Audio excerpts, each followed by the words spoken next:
Hello guys, welcome back to this series. My name is Abidakun Tayenife and instructor at SKI College of ICT. In our last video, we started data types. In this video, we are going to finish it. We've looked at number, boolean and string. Now let's go to undefined. Undefined means it has been created but there's no value inside it. It doesn't mean empty. Don't mix it with null. Null means empty. Undefined does not mean emptiness.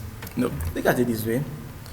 Let's assume you have a building, and immediately you finish constructing the building, let's assume immediately the bricklayers, carpenters, or everybody that wants to work on the building, immediately they finished working on the building. As at that state, it is undefined. It is empty because you've not packed in. Like it looks a bit, but in the real sense, it's not actually empty because you still have probably sack of cement, probably you still have some soil, one of those things. Because those things that they use in constructing the building, you still have them inside. So it's not actually empty, even if it sounds to be empty, even if it seems to be empty, it's not actually empty. That is undefined. At that state, it is undefined. That's the state you have immediately you create a variable. Immediately you create something without inserting anything inside it. It doesn't necessarily mean emptiness, even when it seems to be. Null means that instead of moving it, of course, you can't move into the building like that. You have to clear everything, bring everything out, clear up everything, make everything so neat. At that state, it is now null. Do you understand now? At that state, at the state where you pack out everything inside the place, you wash everything, you clean up everywhere. At that state, it is null. The first is undefined, the second is null. So we've looked at the difference between undefined and null. So I can say variable name equals to null, so this is empty. But if I say variable name equals to undefined, this means I just created name and I start not to store any value inside it. Do you understand the difference between the two now? So let's go to the next part, which is objects. Under objects we have array and objects. Let's pick them one after the other. Array is a collection of things. An array is a collection of things. You are bringing many things together. So let's look at Nigeria. Let's use Nigeria as a case study. Nigeria is a collection of states. You have Ondo states, you have Oyo State, you have Osun State, you have Kano State, you have Delta States. So Nigeria is a collection of states. With an array, you are able to bring many things together. And look at something. If we use Nigeria as a case study, we say Nigeria is a collection of states, of course. So Nigeria has a border. An array will also have a border. Nigeria has a border that tells us the beginning of Nigeria and the end of Nigeria, that's where Nigeria starts and where it ends. The border of Nigeria, everything, like Nigeria is enclosed inside this place. So the same thing in an array will also have a border to tell us the beginning of the array and the end of that array. Then you cannot store the value inside it. You cannot store your value inside it. Each value in an array is separated with a comma. If I want to have, let me have a variable called Nigeria. So inside Nigeria, I can now choose to store states. I can store Ondo, Oyo, Osun, Lagos, Delta. Let me stop there. So these are the states in Nigeria. These are some of the states in Nigeria, and this saying. It starts here and it ends here, and these are the values inside it. Each value is separated with a comma. Notice that I have to put string here. Why? I'm asking you now, why do you think I need to put this inside a quote? If I had written this as this, I would have gotten an error because my JavaScript will start looking for the variable called Ondo inside this place. Do you get it now? It's going to start looking for the variable code, and of course there's no variable called Ondo. So for me to make in order to make JavaScript understand it, I put it inside the quote. So that is an array. An array allows you to bring many things together. Again, I can also have another array of numbers. Also, let me get another variable called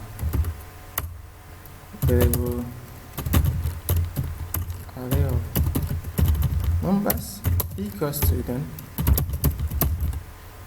So I don't need to put this inside quotes because I decided to store numbers. I'm not ready to store strings inside them.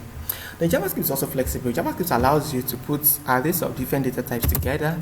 I can put, so here This is a number, why this is a boolean.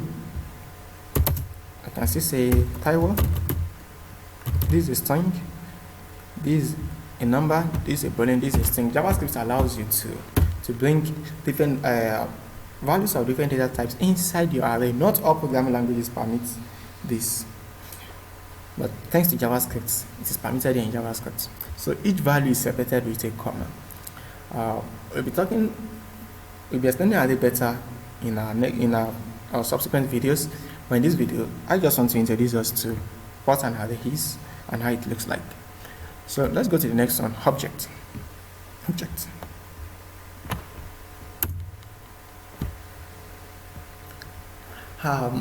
Let's assume I have variable name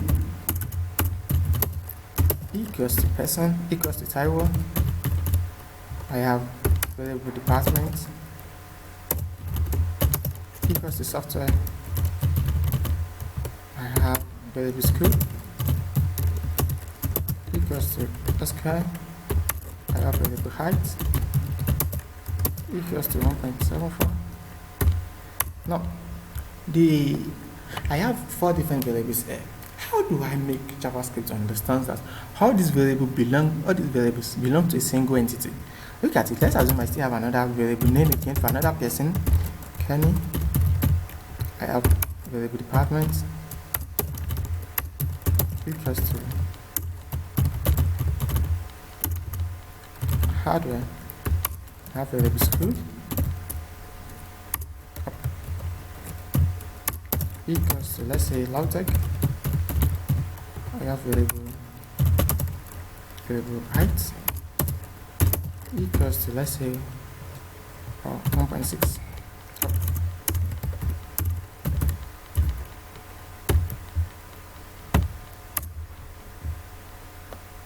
How do I make JavaScript understand that this 4 belongs to a single entity and this 4 belongs to a single entity? How do I make JavaScript understand that this person's name is Taiwo, the department of this same person is software, the school of this person is SQI, and the height of this person is 1.74, and the name of another person is Kenny, the department of this person is hardware, the school is Lautech, and the height is 1.6. You can do that using what you know as an object. An object permits you to describe something, to describe an entity. These things are known as the property of that object. Look at it. To make your programming life so easy, see everything as an object. To make your programming life so easy, see everything as an object. Objects have 2 things. All objects have 2 things. Number 1, properties. Number 2, methods. Number 1, properties. Number 2, methods. If I were to be an object, of course I am, of which I am. So what are my properties? My properties, you talk about the color of my skin, you talk about my voice, you talk about my hair, you talk about how I look, you talk about my height, you just talk about what you can, my characteristics, what you can say about me. Those are my properties. Now what are my methods? In other words, my methods are like they are functions. So what are those things I can do? I can talk, I can walk, I can jump, I can code. So those are my methods. So if you see any object, you talk about the properties and the methods of that object. The properties are what you can use to describe that object, and the methods are the ability of the object, those things the object can do. But because I'm just introducing us to objects, I won't be talking about methods now. I'll just limit this to properties.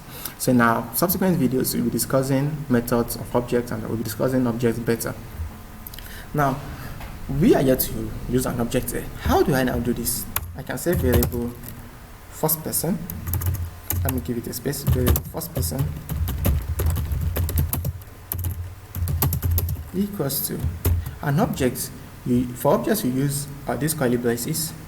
Now say name is Taiwo. We say the department is software. We say the school is SQI, and you say the height is 1.74. Now JavaScript now knows that all these things belong to a single entity called first person. Now JavaScript knows that this first person is the variable. This person has a name called Taiwo. He has a department called software. He has a script called SQL, and he has the height of this person is 1.74. So these are the properties of this object. Do you get it now? These are the properties of this object. As time goes on, and maybe when we discuss objects, you see you can also do this. It's going to work perfectly. You can put it inside single quotes, or you leave it empty inside a quote, or you leave it like that. But the value must be, if it's a string, if the value is a string, it must be within quotes. Now we call this key value pair. This is a key, this is the value. This is a key, this is the value. This is a key, this is the value. This is a key, this is the value. So the key can be, maybe or may not be within quotes. It's optional, but we discuss it better as time goes on. But the value, once it is a string like a text, it must be within quotes. But if it's a number or boolean, it's not a must. You have it within quotes. So that's how objects work. I can now have variable second person, and I have equals to name, Kenny, department, hardware. Then you have school, you have Tech, then height, you have 1.6. So let's try to display this on the browser. I'll first try to use alerts for you to understand something.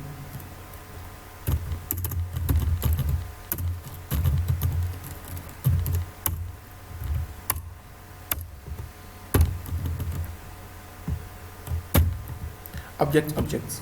I said alert first person, and I'm unable to see it. You just say object. The thing is this: you can't use an alert to display a whole object. You can't use an alert to display a whole object. Console is more powerful than alert. So if I use console, it's going to work. Or if I use alert, it's not going to work. Although there are ways to go about it, but it's beyond the scope of this video. Just know that you can't use an alert to display a whole object, the full object. So let's check console. So this is the objects, department, heights, name, and school. So it arranges alphabetical order in the console. So I asked you to console log first person. That's why I saw this on the in the console. In the console the other time. So do you understand how objects work now? Now, what if you now want to use alert to display some part of it? I can now say alert first person dot name. That is, tell me the name of this first person, or this variable first person. Tell me the name. Then alert can work with this because it's just a portion of it. I can say the department, first person dot department. Tell me the value of the department. I'll see software. Of course, alert can also work with this.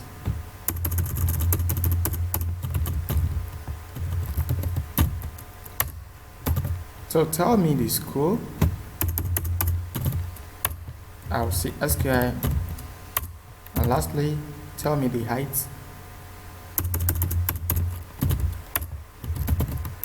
I'll see 1.74. So I hope you understand how objects work now. Thank you very much. We'll meet in our next video. Enjoy the rest of the day.